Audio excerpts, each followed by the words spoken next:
98,8 FM Solo, jaringan radio Sonora. Sahabat Ria, kita masih tentunya di special talk show bersama dengan Pengadilan Negeri Surakarta ya, yang di siang hari ini diwakilkan oleh Bapak Priyanto SMH, yaitu adalah Hakim Pengadilan Negeri Surakarta, yang tentunya dari tadi kita membahas karena asik sekali, karena menarik ya Pak ya, ternyata antusiasmenya dari masyarakat luar biasa gitu, ingin mengetahui tentang tentunya penyelesaian gugatan sederhana ini ya Pak ya. Oke, nah kita akan lanjutkan lagi karena ini sejujurnya sama dengan sahabat Ria yang tadi telepon gitu ya di salah-salah commercial break gitu.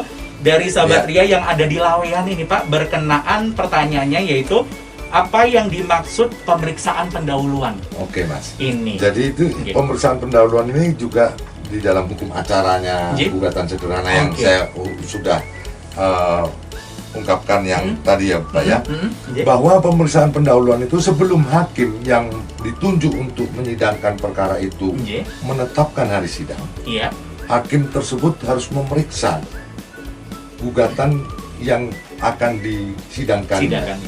Apakah gugatan tersebut termasuk gugatan sederhana atau tidak? Kalau gugatan tersebut termasuk gugatan sederhana, langsung si hakim menentukan hari persidangan untuk dipanggil para pihak untuk bersidang. Tetapi kalau si hakim berpendapat bahwa itu bukan gugatan sederhana, hakim tersebut harus mengeluarkan penetapan yang menyatakan bahwa gugatan tersebut bukan gugatan sederhana. Dan di dalam penetapan itu juga memerintahkan agar gugatan tersebut dicoret dari register yang disediakan untuk itu. Serta memerintahkan untuk mengembalikan uang sisa panjar biaya perkara yang sudah dibayarkan. Gitu, nanti ada perhitungannya. Karena kalau ekot buatlah penggugat, belum deh. Itu belum ada panggilan Mas. Belum ada panggilan. Benar-benar cuma hanya pemeriksaan aja ya Pak ya berarti ya. Beberapa rupiah yang dipotong, mungkin hanya pendaftaran segala macam. Ya intinya administrasi awal administrasi awal lah yang dipotong, iya gitu Mas. Oke, jadi nanti sisanya akan dikembalikan. Itulah pemeriksaan pendahuluan. Kemudian kan saya lanjutkan, setelah itu dinyatakan gugatan sederhana, pemeriksaan sidang dilakukan. Si hakim juga harus mendamaikan para pihak di sidang pertama itu, di dalam sidang pertama. Tetapi ini tidak memakai Perma nomor 1 tahun 2016, yaitu mediasi untuk perdamaian di gugatan biasa tadi. Beda lagi. Itu nggak boleh, karena mengingat waktunya 25 hari. Sedangkan di dalam mediasi Perma 1 2016 itu waktunya mediasi aja 30 hari.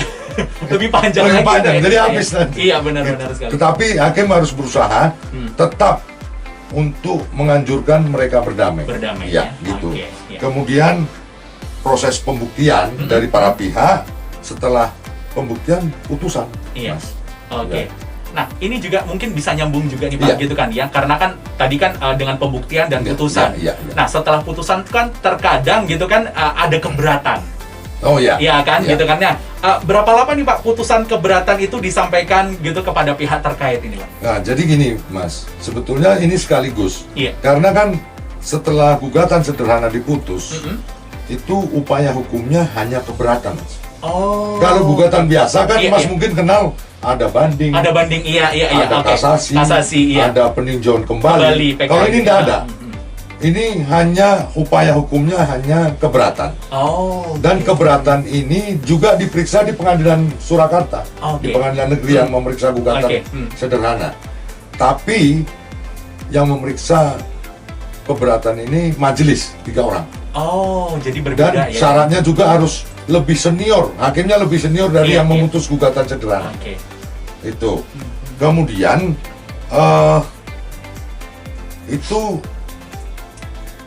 putusan keberatan itu diberitahukan karena itu di sidang para pihak kan tidak hadir lagi Mas. Itu seperti banding kan, hanya berkas. Berkasnya saja. Itu diberitahukan kepada para pihak paling lama 3 hari sejak putusan diucapkan. 3 hari ya. Sejak diucapkan. Mungkin hari ini saya ucapkan. Ya 3 hari paling lama. Setelah itu itu udah menyalahi hukum. Menyalahi hukum ya. Jadi benar-benar cuma hanya 3 hari iya, ya jadinya iya. ya. Oke. Nah, keputusan untuk keberatan itu diberikan kapan nih Pak? Keputusan itu diputus 7 hari setelah tanggal penetapan ketua pengadilan menunjuk majelis hakim, penetapan majelis. Oke. Nah, umpamanya hari ini. Iya, contoh hari ini. Hari ini ditunjuk majelis yang memeriksa keberatan, itu 7 hari. Setelah itu 7 hari harus paling lama 7 hari sudah harus putus. Oh, nah, gitu, makanya dengan itu biar cepat gitu ya Pak ya. Iya. Oke. Nah, kalau berarti seperti itu benar-benar pure hanya berkas saja ya Pak ya berarti? Pure, iya. Karena gugatan sederhana yang pertama yang diadili oleh satu orang hakim itu langsung para pihak berjumpa. Upaya hukum ini ibaratnya banding. Kalau pengadilan tinggi kan para pihak juga nggak hadir. Oke. Gitu. Pak Pri, ini sepertinya sudah ada yang telepon, mungkin kita angkat terlebih dahulu. Silakan, gitu kan ya? Kita akan sapa. Oh, sepertinya terputus, mohon maaf ya. Oke, nanti kita akan sambung lagi. Tentunya mungkin bagi sahabat yang tadi telepon gitu kan ya, karena memang ini ternyata kalau tadi untuk putusan gitu kan ya, untuk keberatannya itu ternyata benar-benar cuman hanya secara berkas. Ya kan gitu, secara berkas dan semuanya adalah nanti nyebutnya banding gitu ya Pak ya. Ya, istilahnya keberatan, seperti bandingnya seperti lah. Banding, tapi bahasanya adalah keberatan. Ini keberatan gitu. Dan di pengadilan negeri. Oke. Bukan ke pengadilan tinggi. Tinggi ya jadinya ya. Oke. Nah, tentunya kan kita kan juga pengen tahu nih Pak, setelah gugatan dan sebagainya, itu berarti tadi kan rentang waktunya adalah 7 hari. Gitu. Dan itu berarti akan, kalau seandainya sudah 7 hari, berarti langsung udah putus ya Pak? Berarti? Harus putus. Harus putus gitu? Harus putus. Itu udah hukum acaranya. Hukum acaranya keberatan. Keberatan? Iya. Dan kalau seandainya nih Pak, mohon maaf ini, saya orang awam, kalau seandainya mungkin saya pengen banding lagi atau mungkin keberatan dengan hasil putus itu bagaimana nih Pak? Keberatan itu adalah final Mas. Putusan keberatan final. Oke. Jadi benar-benar yang berarti itu sudah diputuskan final gitu ya, tidak bisa naik lagi atau yang lain ya. Tidak ada upaya hukum lain lagi lah. Oke.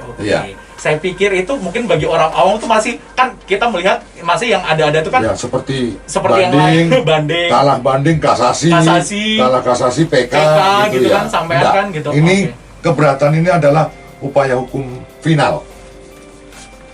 Oke. Nah, nanti kita akan bahas selanjutnya karena ini juga menarik karena kan ini kan final gitu kan. Nah, tapi apakah ada gugatan sederhana, ada PAT-nya Pak yang diletakkan di jurusita gitu ataupun juga yang lainnya? Oh, gini, gugatan sederhana penyitaan. Penyitaan maksudnya. gitu. Ya, maksudnya penyitaan. Gini, kalau di Perma nomor 2 tahun 2015 tidak ada penyitaan, Mas. Hakim tidak bisa meletakkan sita. Tetapi di Perma nomor 4 tahun 2019 boleh meletakkan sita.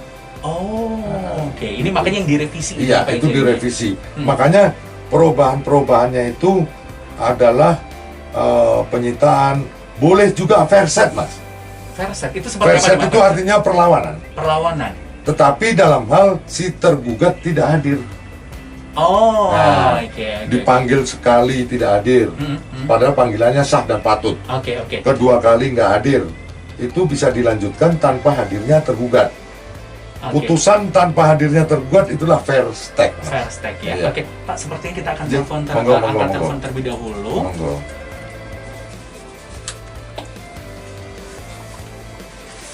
Halo, selamat siang.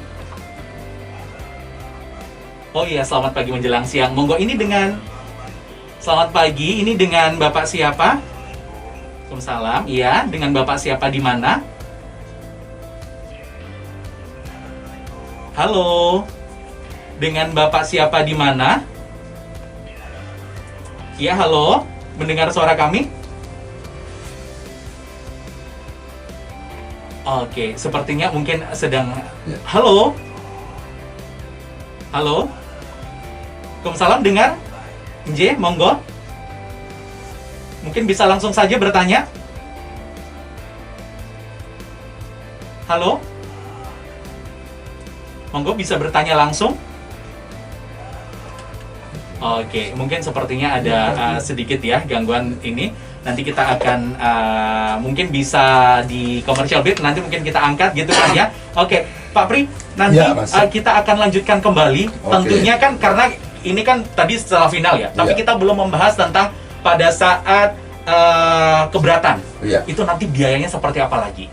Kan gitu, kalau tadi kan cuma di administrasi di awal, kan gitu kan, masih di awal-awal dan sebagainya. Nah, kalau seandainya pada saat mau keberatan itu biayanya seperti apa, dan nanti kita akan lanjutkan lagi di sesi berikutnya.